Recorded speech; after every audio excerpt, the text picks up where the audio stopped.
It's out of need. Thank you. That ends general question time. I am very sad to have to inform the Chamber of the passing of our dear friend and colleague Brian Adam this morning.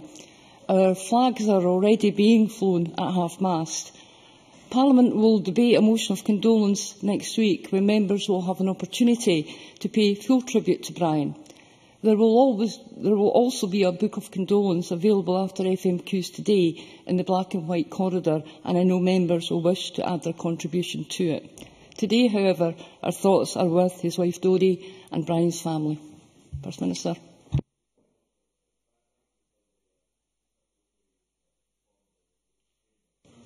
And for the information, the sad news that you have given us and the way you have done it. Brian Adams is an exceptional MSP. He is one of the absolutely crucial people who did what many thought was impossible in sustaining a minority government as Chief Whip. I was delighted to see him serve as a minister in this Parliament. Of course, his greatest service was to the people of Aberdeen over a quarter of a century, first as a councillor and then as an MSP. I'm proud to say that I have known and admired him over that entire period as an outstanding politician, a fine human being and a dear friend. Our condolences, and I know this is shared by every single member in this chamber, go to his wife Dodie and the 5 children, Neil, Jamie, Sarah, David and Alan, what is for them obviously the most difficult time of all. We move to First Minister's questions. Question number 1, Joanne Lamont. Thank you very much, Presiding Officer. And can I, on behalf of my party, my colleagues here, and indeed all of those who are no longer with us but served in the Parliament since 1999, say that we are deeply saddened by the news that Brian Adam has passed away. I have always recognised in him a man of strong conviction, of decency, of profound faith, a man who cared deeply for his family, his party and his country. Our thoughts are with those who feel his loss most sorely, and I know this is a very sad day indeed for those here who not only had the privilege of working with him as a colleague, but loved him as a friend. We share your sadness at the loss of a fine parliamentarian and a fine Scot. And can I ask the First Minister what engagements he has planned for the rest of the day? First Minister. Can I thank Joanne Lamont for the way she's expressed sympathy to Brian's family and friends, and later today will carry forward the Government's programme for Scotland. Joanne Lamont. Thank you, Presiding Officer. If Scotland votes yes in the referendum, the first budget of an independent Scotland will be set in 2016. Who would the First Minister prefer to sign it off? Ed Balls, George Osborne or Angela Merkel? No, the first budget, and I mustn't pick the Cabinet in advance, and I mustn't say in advance if the Scottish people, but if the Scottish people back the Scottish National Party, and as things stand just now, that first budget will be set by John Swinney. Joanne Lamont. Well, we all know that's not true, given what's been said in the last week. And despite the fact that they've deployed the First Minister, the Deputy First Minister and indeed John Swinney himself, they've been unable to answer the very simple question about implications for Scotland being in a sterling zone. Now, I agree with the First Minister that George Osborne is a slippery, untrustworthy man. I just don't understand why he thinks that it's going to change after the referendum. I agree that George Osborne's fiscal and monetary policies are wrong for Scotland and indeed the whole of the United Kingdom. But it is Osborne the First Minister will do the deal with if he wins the referendum. And that's the difference between Alex-Salmond and me. I want to get rid of the Tories and keep the Union. He wants rid of the Union and to keep the Tories in charge of the economy. Can the First Minister explain to me, and perhaps some of his colleagues, why that would be independence? First Minister. Can I point out that somewhere in that question, Joanne Lamont seemed to concede the first elections to an independent Scottish Parliament. If that is the case, then I'm absolutely delighted. Can I point out that the arguments for a sterling area were set out in enormous detail by the Fiscal Commission some weeks ago, and we can point out that on the basis of last year's figures, for example, the £4 billion relative surplus that Scotland had compared with the UK Treasury, the ample room for manoeuvre, would that we had the ability now to generate that income which Scotland has generated and use it to benefit the people of Scotland. That is the sort of flexibility over taxation and spending that Scotland would have as an independent country. Joanne Lamont is in the unfortunate position that even when she proposes an increase in flexibility over fiscal policy, like control of income tax. The members of Parliament at Westminster, who she is meant to control, describe it as being dead in the water. It doesn't even get discussed at the conference. So perhaps it's not surprising that Joanne Lamont is apparently conceding the first elections for an independent Scottish Parliament. I think the Labour Party, Joanne Lamont, should try harder to unite with their own MPs instead of uniting with George Osborne, that slippery character in the Better Together campaign. Joanne Lamont. That felt like an infestation of squirrels, I have to say. Because we now seem to be in a position that we no longer cry freedom, we cry flexibility, whatever that might mean. And the First Minister has yet to answer a simple question about the implications of his choice with no plan B for the currency. Because, of course, John Swinney told the BBC Scotland might leave the United Kingdom without paying any debts at all. It seems that while there are some who say an independent Scotland might end up like Greece, John Swinney wants us to start off like Greece by defaulting on our debts. 4 weeks ago, I asked the First Minister what his plan B was if we couldn't agree on a currency union. Like George Osborne, he said there was no plan B. So is his strategy to say, let us into a currency union or we won't pay our debts? And if that fails, wouldn't Salmond Scotland start off life as an international pariah without a currency? First Minister. Our position, as set out in the Fiscal Commission's report, that Scotland is entitled to a share of the assets proportionate to the United Kingdom and the liabilities of the United Kingdom. That's the responsible position we put forward. As Mervyn King said in front of the committees of the House of Commons, that the Bank of England is not just the Bank of London, it's the Bank of Scotland and the rest of the UK. But John Swinney was pointing out, and it's a realistic point to make, that if George Osborne says that all of the monetary assets belong to him, belong to the London Government, then by definition, as night follows day, if you pursue that argument, then so do the liabilities. And people may have noticed that George Osborne and Alistair Darling, between them, have piled up an enormous number of liabilities over the last few years. See, Joanne Lamont criticises the Conservative Party. Can I just say to her, it is kind of difficult to do that when you're in alliance with the Conservative Party. You can't say you don't like what George Osborne is doing to Scotland, then campaign shoulder to shoulder with him in the Better Together campaign. And we've got the remarkable position that Alistair Darling, the leader of the Better Together campaign, says you mustn't believe a single thing that George Osborne says. Nothing he says, he said it on Saturday, has any credibility. Nothing he says has any credibility. George Osborne says about Alistair Darling that anything he said hasn't got credibility. Politically, he's a dead man walking. So these two people, who don't believe in each other's credibility, are the ones who take to Scotland what we can't do. We can be an independent country with control over our resources and taxation, and that will make Scotland much better off than the Better Together campaign would ever manage. Joanne Lamont. The First Minister talks about credibility. He changes his position in the currency more time than I change my shoes. The only consistent thing about his position in the currency is that it is not consistent. He doesn't say the same thing from one week to another. And he talks about building up liabilities. Yes, we remember how we built up those liabilities, saving the Royal Bank of Scotland, the bank that the First Minister used to work for. And if you don't have a plan B, you can boil down the First Minister's position as simply this.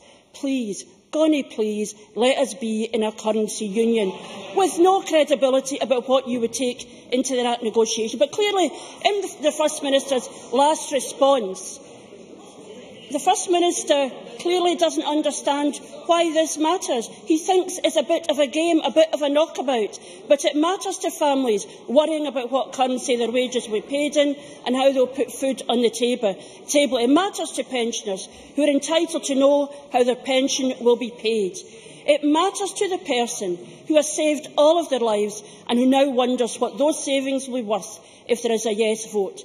It matters to anyone paying off a mortgage, to anyone in a job, anyone with a business, The currency we have is a most basic question, and it is astonishing the First Minister has been unable to answer it. Because what the First Minister is saying is he wants a divorce, but to keep the joint bank account. Isn't he gambling with Scotland's future on the goodwill of neighbours we'd have just rejected? First Minister. You know, when we published the report to the Fiscal Commission Working Group, is an extensive document put forward in enormous detail why we think it was an interest of Scotland to have a sterling area after independence and why it was overwhelmingly in the interests of the rest of the United Kingdom. That is a whole range of points about trade flows between Scotland and the rest of the United Kingdom, but probably the most substantial point is that Scottish resources, which bankroll the sterling area, £50 billion. What on earth would happen to sterling if that were outside the sterling area? Therefore, we're not depending on the goodwill or munificence, just the obvious economic self-interest, the overwhelming self-interest of the rest of the United Kingdom.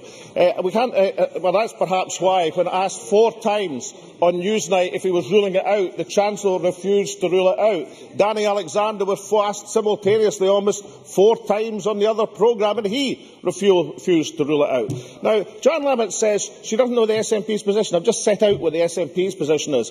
What is the Labour's position? You see, never mind Alistair Darling, Ken McIntosh on Newsnight, the 30th of May 2012, said to Gordon Brewer, remember the 5 tests for joining the euro?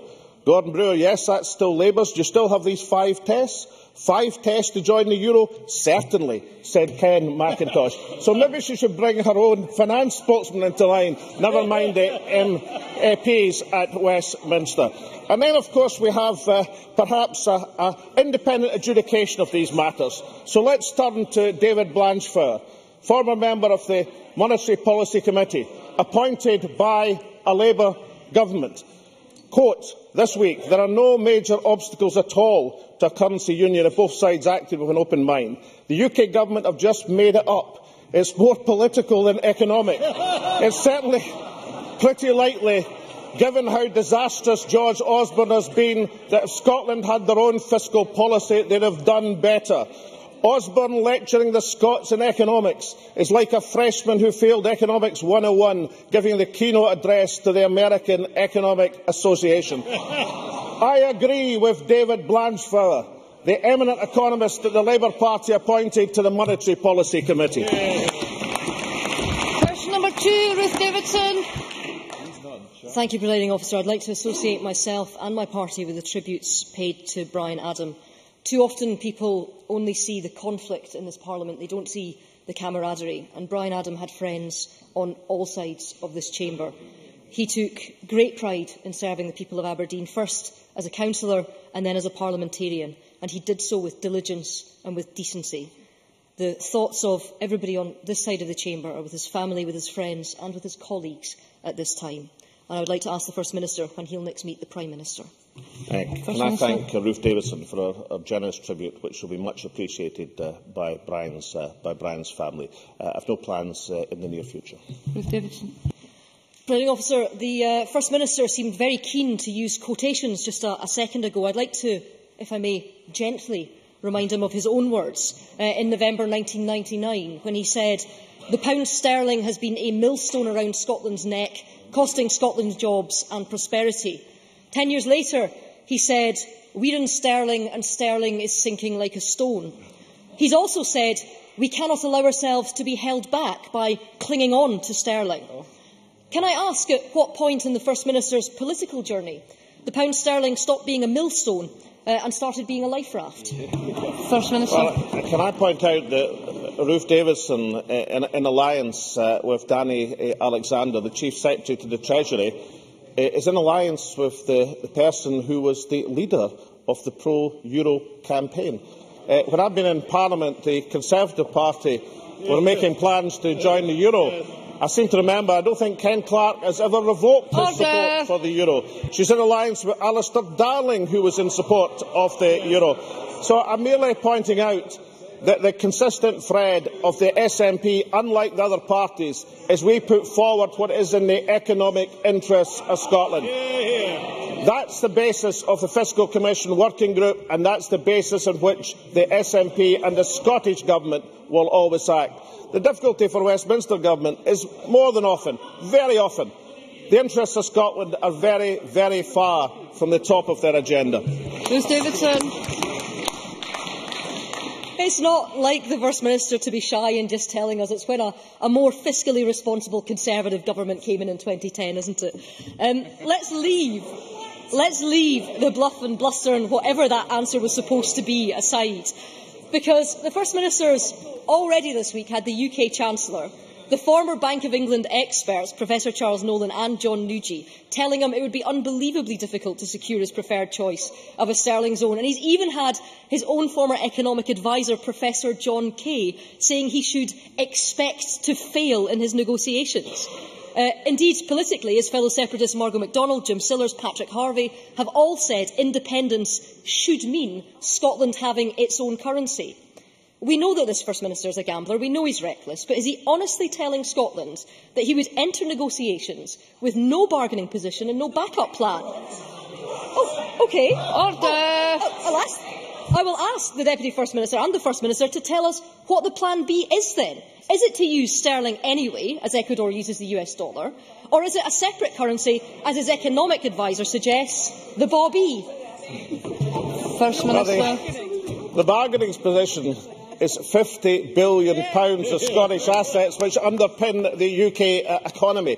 You know, we've got a Conservative Party who are celebrating because over the last 6 months UK GDP has flatlined entirely. A Chancellor who's playing with fire, according to the International Monetary Fund, who's been downgraded in 2 of the 3 rating agencies, and yet the Better Together campaign are still delivering leaflets saying that you've got to maintain AAA status by voting for the Union. When we publish a report, with great respect, 2 Nobel laureates and a professor of economics at Harvard, which sets out in the most enormous detail the arguments for a sterling area, then we do expect, at the very least, the Chief Secretary to the Treasury to have read the report. Because in the middle of his 4 times refusing to rule out the idea of a sterling zone, Danny Alexander said the arguments hadn't been put forward. The arguments were put forward in enormous detail in this report, and maybe it's high time that the Better Together campaign started reading and stopped delivering leaflets claiming an AA status. Ruth Davidson is the representative of a party. No. Exactly. I'm anticipating the next report from Moody's, which will take it down. There they are. The downgraded party in Scotland defending the downgraded Chancellor. We defend the interests of Scotland in the knowledge that Scottish resources are our bargaining position.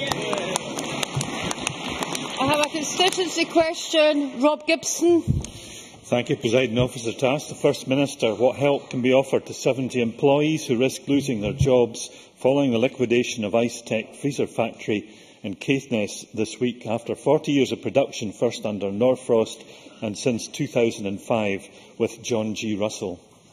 First Minister. Well, I share the constituency member's deep concern in respect to this development at Ice Tech and the impact, of course, on the employees affected, their families and, of course, the whole Caithness area. I confirm that we are continuing everything possible to support these employees through the Partnership for Continuing Employment Initiative.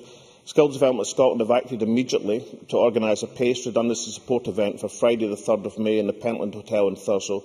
All employees will receive an invitation to this event, where PACE partnership organisations will be present to supply every support possible to the individuals concerned. And I'll be delighted if the constituency member would like to meet with the Finance Secretary to discuss these important matters further.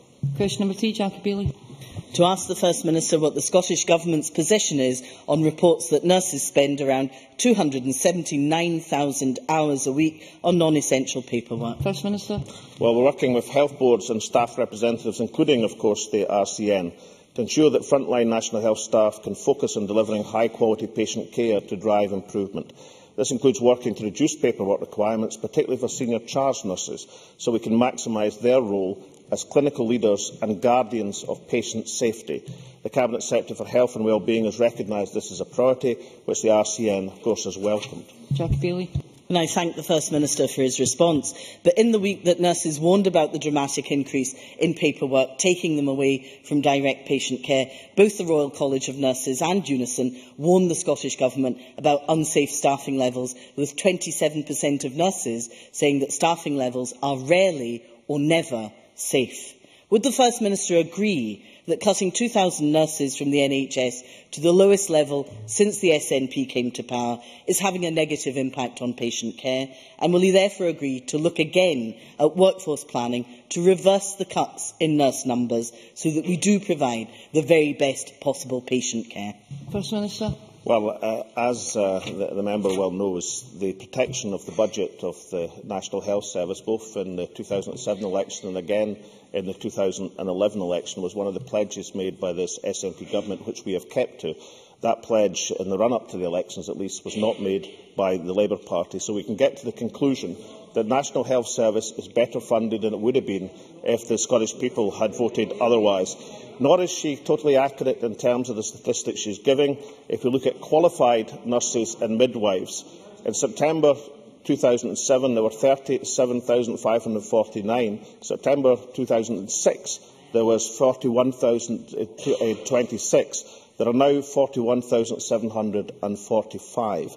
She will also be aware that per thousand of population, Scotland has the highest number of qualified nurses in any of the countries in these islands. It's an indication that we know there are huge pressures in the National Health Service. Of course they are. How could it be otherwise in current circumstances?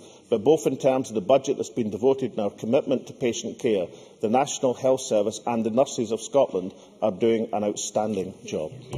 Question number 4, John Wilson. Ask the First Minister what the Scottish Government's response is to the recent report by the Treasury regarding Scottish banknotes and an independent Scotland. First Minister. Well, the threat by the UK Government to Scottish banknotes is quite simply ridiculous. The bogus claims completely ignore the fact that the Scottish banknote issue is not backed by the Bank of England. It's backed by balances held on a one-to-one basis at the Bank of England. So therefore, if I can quote Professor Blanchford once again, ex-member of the Monetary Policy Committee, who on this issue said, "I don't see it as a big problem. It's not a major precedent. I do think it's a great deal of scaremongering. There's not a great deal of economics going into this." John Wilson. Thank you. I thank the First Minister for his reply. The Treasury Economic Framework with respect to currency choices, known as the Optimum Currency Area, seems to be at variance with the Banking Act of 2009, which secures the distinct status of Scottish banknotes. Does the First Minister agree with me that George Osborne's blunder into this issue represents no more than scaremongering, as he's just commented, and will he join with me in inviting the Chancellor to make many more visits to Scotland in the coming months, as this can only increase the prospects for a yes vote in September 2014? First Minister. Well, many people remember, I think it was 18 months ago, that George Osborne played a visit to Scotland and said the constitutional debate was damaging inward investment.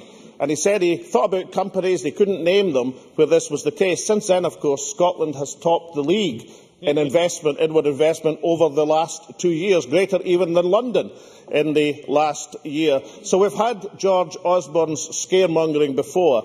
But in terms of the reaction of the Scottish people, I think the member is absolutely correct. I think a Tory Chancellor coming to Scotland and talking down the country and telling us what we can't do is exactly the sort of stimulus that the Yes campaign needs. I agree in terms of the issue with James Scott, the Scottish Financial Enterprise Director. This bogus assertion by the Treasury should be treated with the contempt it deserves. And therefore, I think we can make an offer to George Osborne. Let's pay his bus fare in coming to Scotland to sink the No campaign. Patrick Harvey. Thank you, Presiding Officer.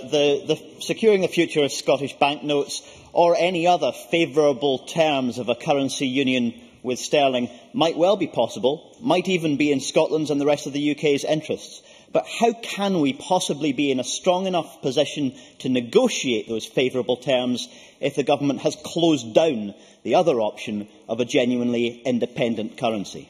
First Minister. The Fiscal Commission put forward what we think is in the best interest of Scotland. The Scottish Government has responded by accepting its conclusions. But can I just point out that the note issue scaremongering story was particularly extraordinary.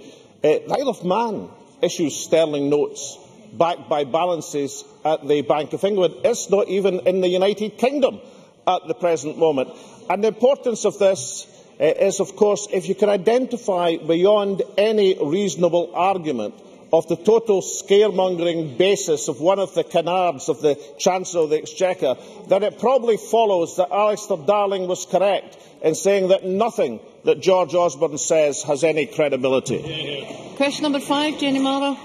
To ask the First Minister what the implications are for scientific evidence in courts following the appeal court ruling in the Kimberley Haney case. First Minister.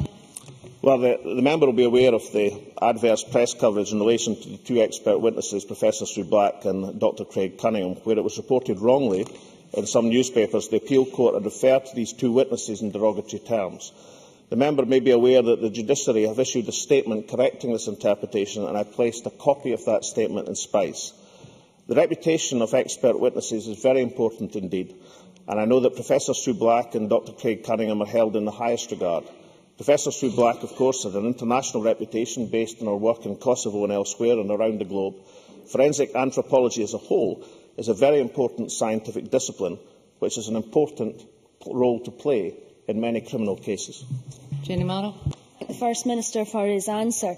Professor Sue Black said this week that the comments made by the appeal court judge in this case took science and the law back 100 years in Scotland. Yesterday's apology was welcome, but it would be good if we could make some advances to better understanding between science and the law as a result of this appeal.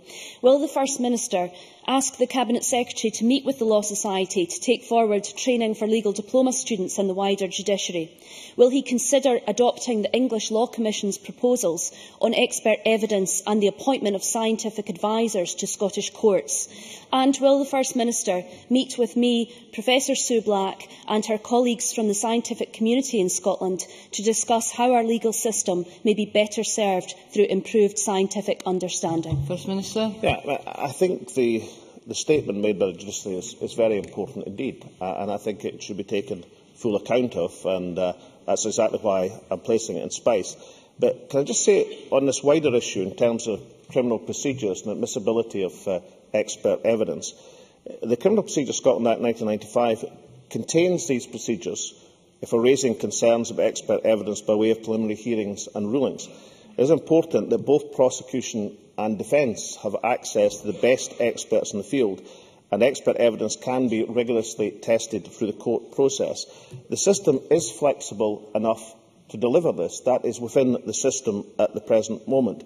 But of course, given the appeal court's ruling, that is perfectly in order for the judiciary as a whole to consider what the appeal court has said, to see if the rules of court need to be altered in any way in terms of giving that provision, which is already within the criminal law of Scotland, its full emphasis and importance. And in terms of if the meetings after the statement of the judiciary are necessary, I'm sure the Cabinet Secretary would be delighted to meet the expert witnesses concerned. Question number 6, Jamidi. Officer, to ask the First Minister what discussion the Scottish Government has had with or representations it has made to Ofgem regarding the proposed new tariff comparison rate. First Minister. Well, the Deputy First Minister has responded to Ofgem's consultation on the retail market review proposals in December. The proposed tariff comparison rate is one of a number of proposals aimed at providing clear and simple information for consumers. We recognise these proposals are a step forward in encouraging and promoting consumer engagement in the market, and therefore we support the work of Ofgem to simplify tariffs. However, I would say in taking this work forward, Ofgem must ensure that proposals are effective in ensuring that consumers, particularly those who are vulnerable to fuel poverty, can secure the best energy deal. I thank the First Minister for that answer. But does he agree that far too many people in energy-rich Scotland still live in fuel poverty, and that the public are right to expect effective regulation so that energy suppliers serve the needs of the people rather than the needs of shareholders? First Minister. Well, I do agree that energy suppliers must serve the needs of the public, and I also agree with Joe Media that it's a disgrace that in energy-rich Scotland, a country which we now know has contributed above average in terms of contributions to the UK Treasury for every single one of the last 32 years. We still have fuel poverty in a country with such resources and riches. In terms of what the Scottish Government is doing, last month we announced £60 million of funding for local authorities to transform thousands of properties across Scotland, and also the £32 million extension to the Energy Assistance Package, which will help secure free insulation and heating for more than 300,000 households. These are steps forward in what is a very difficult situation facing many of our fellow citizens. Thank you. That ends First Minister's questions. Can I remind members who leave the chamber that there is a book of condolence in the black and white lobby. The next item of business is a business debate on motion number 5930 in the name of John Pentland on Workers' Memorial Day 2013. The debate will be concluded without any questions being put.